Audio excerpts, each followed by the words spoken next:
Hey, so today we're diving deep into a topic that affects many of us, perfectionism, and how it can impact our health and well-being.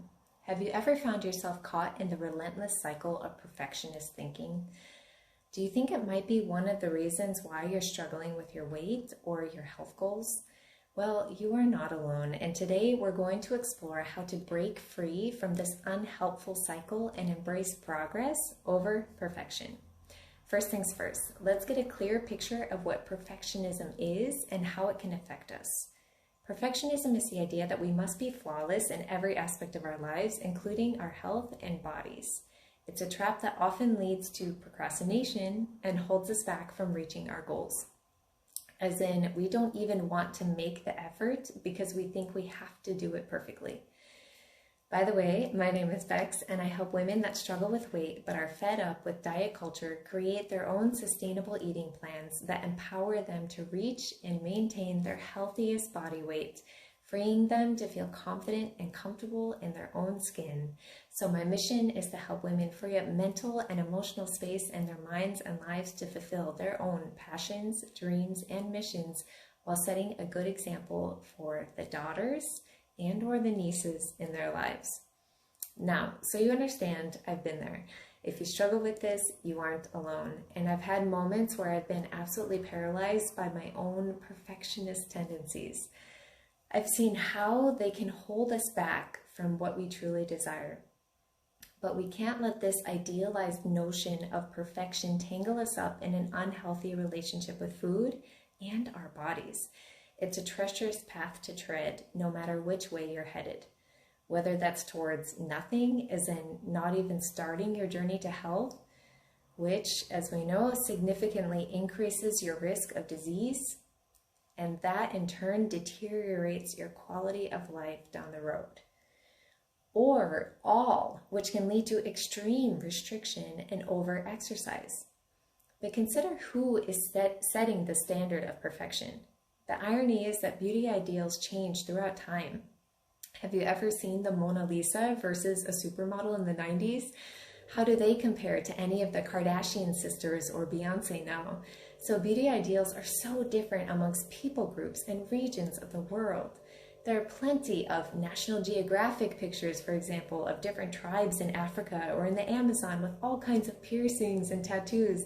Their shock factor is in the reality that other regions of the world or people groups consider them strange or dramatic. And they probably wouldn't describe those decorations as being beautiful or attractive. I know you have probably heard these things time and time again, but when have you really sat down with this reality?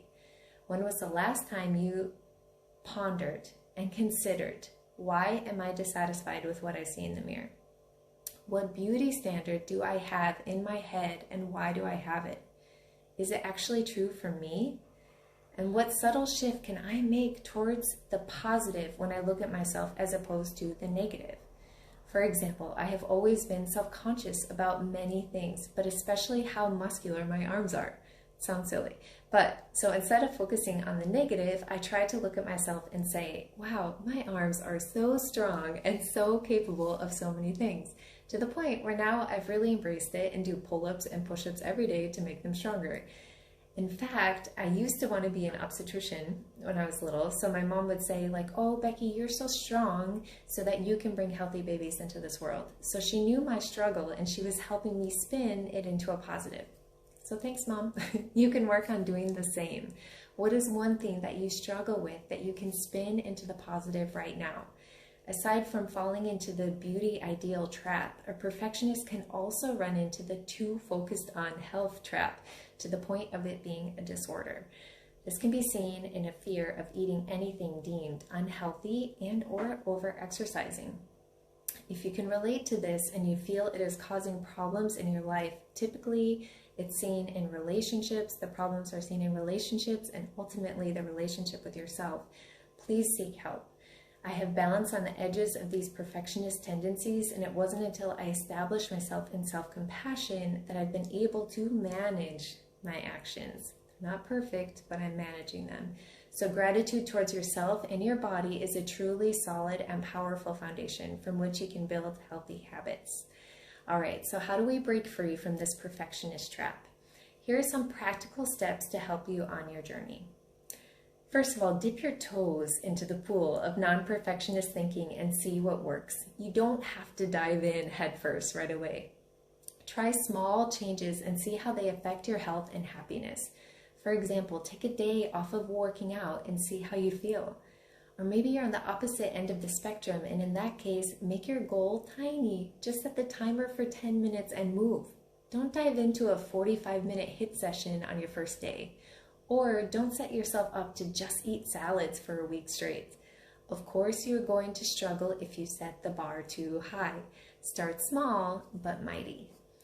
Create a plan in advance, like following the 80-20 habit, for example, which allows you some flexibility while maintaining focus on your goals. This is when you say, okay, 400 calories of my day are going to be foods that I enjoy, but I don't necessarily consider healthy, while the other 1,600 calories are going to be the ones I deem to be healthy and align with my goals. So it's not about progress. It is about progress and not perfection. So side note, in that example, the percentage of calories was taken from a 2,000 calorie diet. So this will help you to move away from the all or nothing mentality that's so prevalent in today's food culture. This extreme thinking can lead to disordered eating habits. Find a balanced approach that works for you. So sometimes we hold ourselves to a higher standard than we do for others.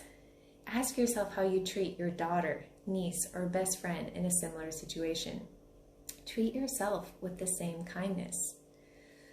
Having a measurable goal is important, but it should be realistic, and perfectionists are more prone to body dysmorphia and constantly checking their bodies for changes. Consider using factors like how your clothes fit, increased energy, better skin, reduced bloating, or positive food choices as success metrics. Having more than one can help you move past that mental block if, for example, the scale isn't changing for a while. By focusing on all of the metrics as a whole, as opposed to feeling like one needs to be absolutely perfect, it allows you to keep going in the direction you ultimately want to go. You can also know when to turn your perfectionist tendencies on and off. So it's okay to enjoy a meal during a special occasion or a date without overthinking it. Remember, progress matters more than perfection in the long run. Perfectionism is often the main culprit behind procrastination. Embrace progress, not the unattainable idea of perfection. By letting go of perfectionism, you open doors to a healthier and happier life. It's time to break free from the cycle and discover the joy of embracing your journey. So there you have it, ladies, a roadmap to break free from the perfectionist trap. It's time to recognize that perfectionism can be a significant barrier to achieving our health and happiness goals. But with the right mindset and practical steps, we can make progress, not perfection, our guiding star. So remember to look up and enjoy the journey because it's truly a beautiful world out there. Thanks for tuning in, and here's to a healthier, happier you.